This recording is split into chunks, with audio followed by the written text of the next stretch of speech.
From Nebraska's trusted news source, this is Channel 8 News at 5.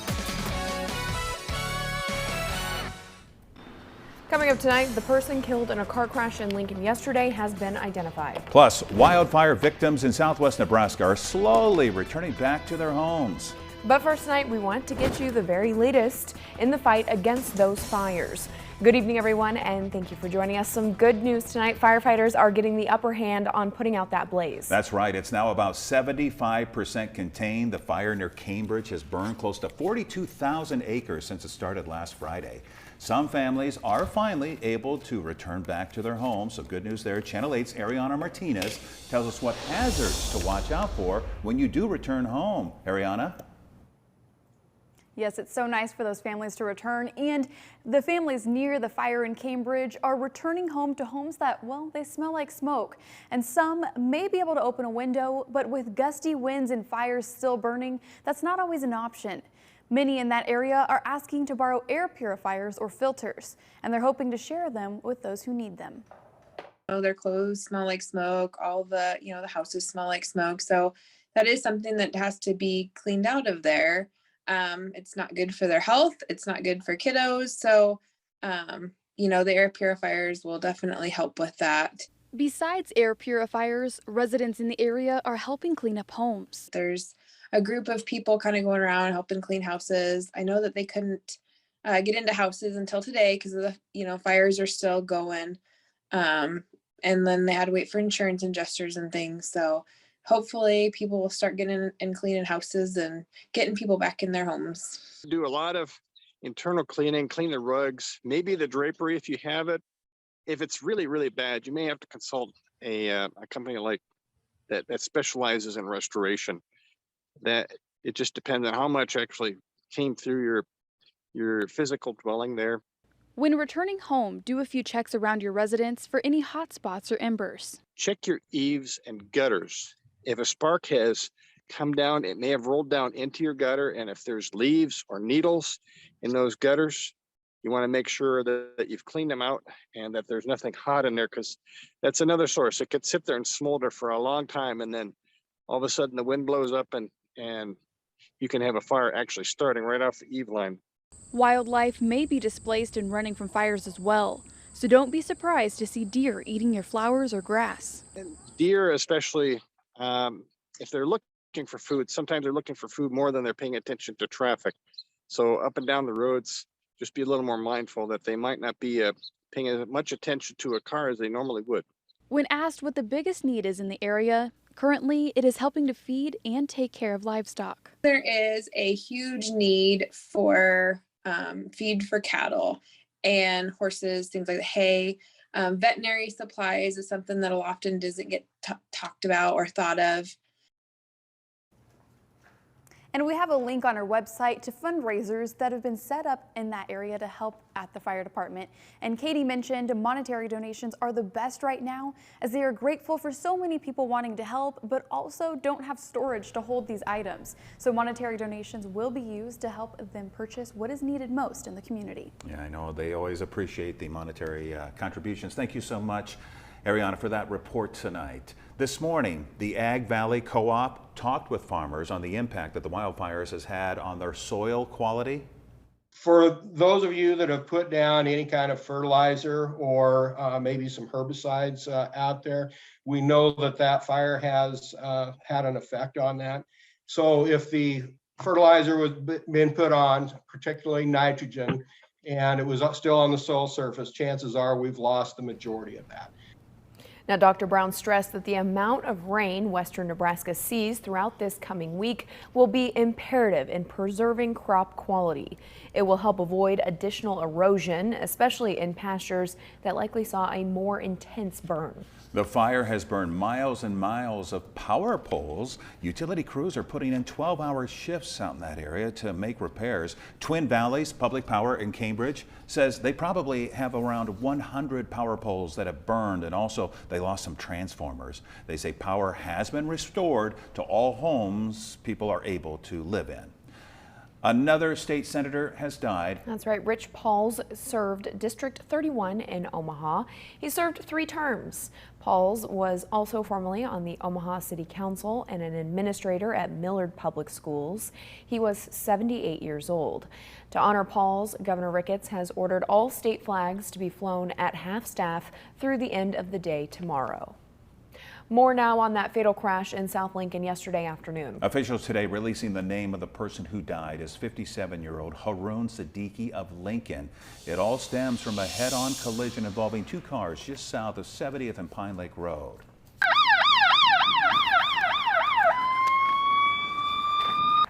This all happened yesterday afternoon just before 1:30. Now, the other driver was transported to the hospital with minor injuries. Lancaster County Sheriff's officials have not said if any charges are going to be filed, and they're still investigating the actual cause of the crash. An autopsy has also been ordered. The Federal Trade Commission with an important message today. During a phone town hall, types of scams were discussed and how to avoid being a victim.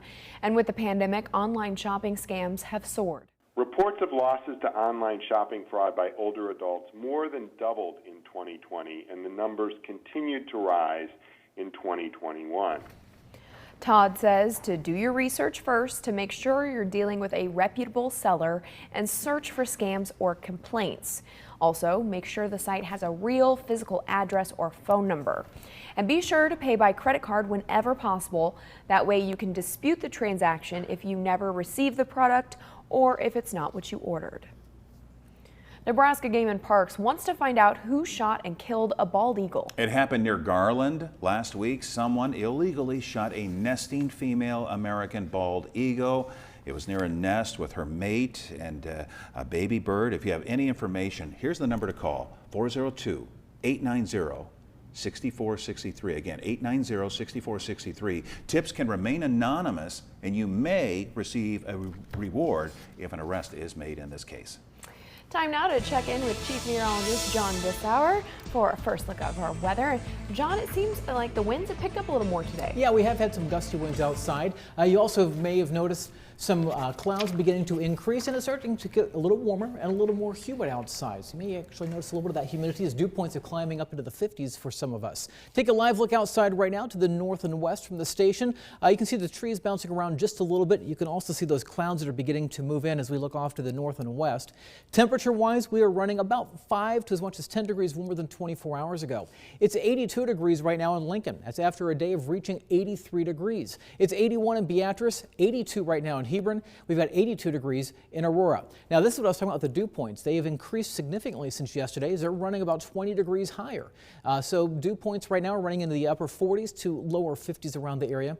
And it's once you get above 60s when things start to feel a little uncomfortable outside. Winds are gusting right now in Lincoln out of the south, 31 miles per hour. We've got some slightly higher gusts, and that's been the case through much of the afternoon. Beatrice with a gust of 35 miles per hour. There is a front that is just to the north. That's why we've got more humid air coming in out of the south. It's also why we've got some slightly warmer temperatures. We'll keep the clouds around tonight, but even later on tonight, we will have a chance for some showers and maybe even a thunderstorm. 75 degrees by 8 o'clock, 69 by 10. It's going to be a mild night tonight and a mild start tomorrow morning. We'll talk about our chances for rain overnight. As I've been saying for several days, not everybody's going to get rain out of this, but some of you will get lucky. We'll talk about who that could be. Also, more chances for rain coming up over the next several days. Those details coming up in my Storm Alert Team forecast. All right, thank you, John. Now to the latest on the war in Ukraine. Russia engaging in a drastic economic escalation by cutting off supplies of natural gas to 2 members of NATO. All this as the UN Secretary General says a deal is in place to ease the humanitarian crisis in Mariupol. Although we've heard that before, ABC's Ike Ajachi is in Washington with the latest. More violence erupting in Ukraine. Explosions overnight in the coastal city of Odessa. ABC News confirming this video posted online showing smoke pouring into the sky after a strike on a bridge near the small town of Zatoka. Ukrainian officials say Russia is trying to cut off the southeast portion of Ukraine from the rest of the country. Also, reports of explosions in Belgorod, Russia, less than 20 miles from the border with Ukraine. As for Ukraine's defenses, officials say a majority of its airspace is still controlled by Kyiv, after they say Russian forces failed to fully destroy its air defenses. Russia, however, now engaging in other forms of aggression. A memo from the state-controlled Russian gas giant Gazprom says it has cut natural gas deliveries to Poland and Bulgaria, two NATO member countries, because they refuse to pay in Russian rubles, a stipulation President Putin has been demanding for weeks. Poland's prime minister responding, saying we will be able to protect our economy, protect households and Poles against such a dramatic step by Russia. On Tuesday in Moscow, Putin meeting with the United Nations Secretary General. The UN saying an agreement had been reached in principle to evacuate civilians from the steel plant in Mariupol, but previous agreements to evacuate the civilians have repeatedly failed. State Department spokesperson Ned Price says the embassy team traveled to Lviv in order to continue their close collaboration with Ukrainian partners. Ike Ajachi, ABC News, Washington. And what's going on in Ukraine, of course, has much of the world's attention, and that includes students at UNO. The group Insight has been studying the ongoing war and invited professors from Poland to give students a European insight on the war. Many part of Ukraine was happy because of Russia. They want to be part of Russia in some way. For example, Mariupol. Mariupol was 100% Russian-speaking people. Now Mariupol is dead. And for sure, those people are not interested, even they speak Russian, to be a part of Ruski Mir.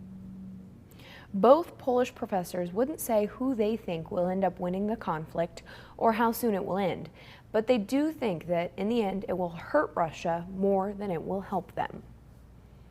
Today, former Marine Trevor Reed has been freed from Russian prison after nearly 3 years of detainment. The 30-year-old now on a flight back to the United States after the two countries held a prisoner exchange. Trevor quickly told us that the American plane pulled up next to the Russian plane and they walked both prisoners across at the same time like you see in the movies. Reed's parents say Trevor was taken by Russian authorities to Turkey, where he was handed off to U.S. officials in exchange for a Russian pilot who was convicted of drug trafficking.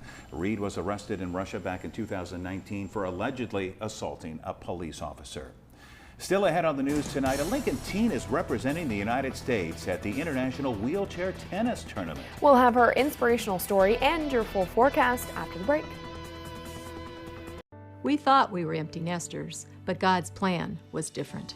Suzanne called and said, "I need to bring home a 4-week baby boy."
In just a few days, a Lincoln teen is representing America on the global stage. Channel 8's Nathan Grieve introduces us to this young lady of many talents. Lily Lautenschlager has been playing tennis for some time, but in the past couple years, she's blossomed into a fierce competitor. I started doing lessons more consistently, and beginning of last year, I did my first tournament. And so since then, I've done a couple more tournaments, and I've just fallen in love all over again. Lily is also doing all this from a wheelchair, but don't think that slows her down any. Coach Kevin Himes says the game's a lot more involved when you add a chair into the equation. When you get in the chair and you have to move and hold the racket at the same time and swing at the same time that you're moving, completely different. Lily has thrived in that discipline to the point where in a matter of days, they're both headed to Portugal for the World Team Cup Wheelchair Tennis Tournament. And there's always new challenges, and that's what I love about wheelchair tennis and tennis in general is everyone's different and trying to find the way to get them to their highest level. This is Lily's high watermark so far, but she's got her sights set even higher. My goal has always been to go to the Paralympics for either basketball or tennis, and so the fact that I'm going to be wearing USA and representing my country it's incredible because I know that that's the stepping stone, and then Paralympics is the next step for me. She calls it a stepping stone, but it seems like a huge leap forward. Reporting in Lincoln, Nathan Grieve, Channel 8 News. Now, your Storm Alert Team forecast with Chief Meteorologist John Dessauer. Skies have become cloudy this afternoon. Mostly cloudy skies through most of the day. Temperatures a bit warmer. We've made it up into the 80s this afternoon. Our fourth 80-degree day so far this month. Of interest, we typically average 3 80-degree days by this time of April. So we're just ahead of that at this point. But you can see some sun trying to break through at times. Winds remain out of the south, gusting at times 30 to 35 miles per hour. Sitting at 82 in Lincoln, 81 in Beatrice. It's 83 right now in Fairbury, 80s in York and Friend. Also out towards Aurora, Grand Island, Hastings, and Columbus where it's 81, and we've got 82 degrees right now in Wahoo. You can see some of these clouds that we've got developing, a couple of different layers of clouds. One set, they're further lower altitude or moving more from south to north. Higher altitude cirrus clouds going from west to east gives you an idea of the wind direction going on in the different layers of the atmosphere. We've got a front that is stalled just to the north of Lincoln. South of there is where we have the warmer temperatures and it's slightly more humid. North of there, not quite as much humidity right now. Now, as we go through the overnight hours, there will be a chance for some scattered showers. And I'll be honest, as I'm showing you these rainfall projections coming our way, just know these could be widely scattered. So at any given location, we could see showers overnight. This is going to keep rain mainly off to the south and southwest for the overnight hours. I would not be surprised if we had some showers or even a rumble of thunder over towards Lincoln and Beatrice, even by early tomorrow morning. Now, as we go through the day, look for mostly cloudy skies for tomorrow. Temperatures will be just a little degrees or a few degrees cooler than today. High is still in the upper 70s to low 80s. I also think there will be a chance for some scattered showers and thunderstorms later in the afternoon. Now, this version of Stormcast is keeping the very spotty through the day. Some other computer models are suggesting we could actually see more development along that surface front or that boundary that's going to be just off to our north that's stalled out. So there's different things at play. And again, computer models are all kind of guessing where this moisture could fall, although I do think probably more up towards the front we'll have a better chance for some rain by late afternoon and into the evening hours. High temperatures tomorrow in the upper 70s to right around 80 degrees. Winds will be gusting at times to 25 miles per hour. Now Thursday night into Friday morning, once again, some showers and thunderstorms developing. And notice how the Stormcast has got it up over the northern area because this is closer to that boundary, that front. And I think this is probably more the case as we go through Thursday night into Friday morning. Some of these will then begin to sink to the south. Still, I think will be spotty. If you get underneath a thunderstorm, a heavy downpour will be possible through the day. On Friday, we'll be watching a complex of thunderstorms early Friday morning out to the north and west. That will start moving to the east, but notice how it fizzles apart. And then as we go through the afternoon and into the evening, as things start to warm back up, we'll have a chance for some strong to severe thunderstorms around here Friday evening into Friday night. And you can see how those are moving from southwest to northeast. Something we'll watch out for. The potential is there for some large hail. Also can't rule out a few tornadoes Friday evening. When you can see the Storm Prediction Center has a slight risk highlighted for much of southeast Nebraska, and that extends down into Kansas and western Missouri. I think the best chance for severe storms will probably be northeast Kansas and far southeast Nebraska. Again, that's coming in Friday night. And computer models suggesting precipitation amounts kind of all over the place. It really just depends upon if you get underneath a thunderstorm or not. 7-day forecast, turning cooler for the weekend, 66 degrees, maybe a chance for some showers still around Saturday. The area of low pressure, I think, is going to stay just far enough north. Right now, I'm going to keep rain out, but if that goes just a little further south, we may have to introduce rain Saturday. Now, as we go into next week, we're talking temperatures in the low to mid 70s, with maybe a chance for some showers as we head into the first weekend of May. All right, thank you so much, John. We do have new details now from the investigation into the Rust film set shooting, including text messages sent by Alec Baldwin in the moments after the accident that killed cinematographer Helena Hutchins. Here's ABC's Kaylee Hartung. You were in the room when someone was shot? Holding the gun, yeah. Okay. More shocking details emerging from that mountain of evidence unloaded by the Santa Fe County Sheriff's Office. My only question is, am I being charged with something? No, we're just interviewing. Video showing Alec Baldwin inside the interview room before he's questioned by authorities, just hours after the fatal shooting on the Rust set, on the phone with his wife. Investigators showing him the bullet pulled from director Joel Souza's shoulder. That's a bullet. Right. As I suspected, somebody put a live round in the gun. And at the end of his hour-long interview, Baldwin receiving the heartbreaking news that cinematographer Helena Hutchins has died. I do have some very unfortunate news to tell you. What? She didn't make it. No.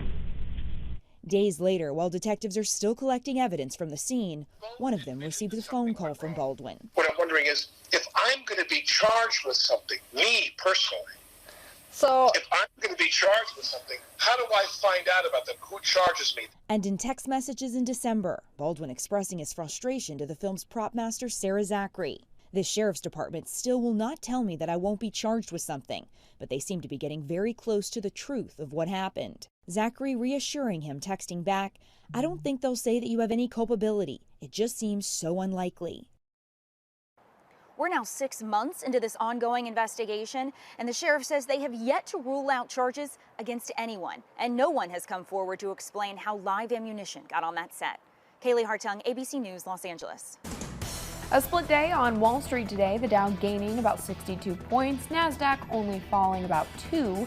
Here are your numbers. You're watching Channel 8, Nebraska's trusted news.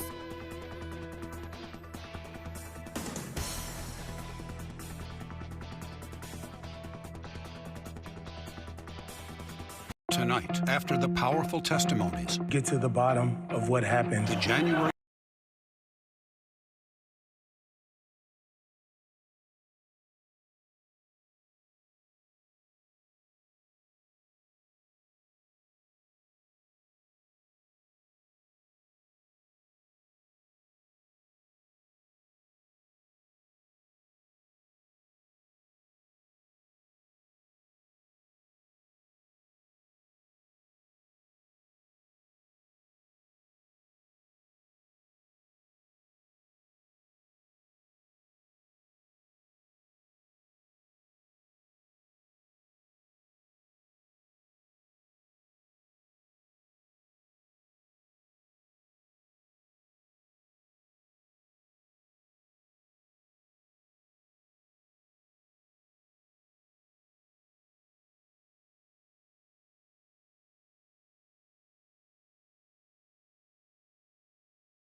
police in Portland. That's right. These cops are pretty proud of themselves, and they should be. This portly pig was found standing in the middle of the street Tuesday night, which of course is a big problem for drivers passing through. So a few other police showed up to get their new pig pal off the road to protect him and prevent people from crashing.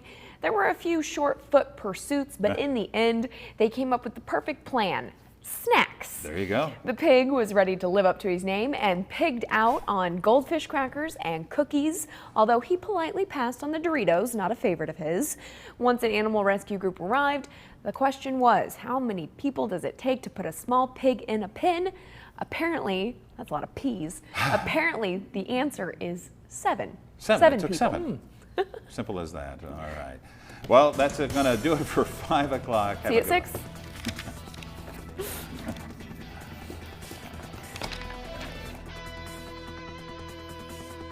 With the Channel 8 Eyewitness News mobile app, you'll be the first to know. Get alerts about breaking news and weather, all in the palm of your hand.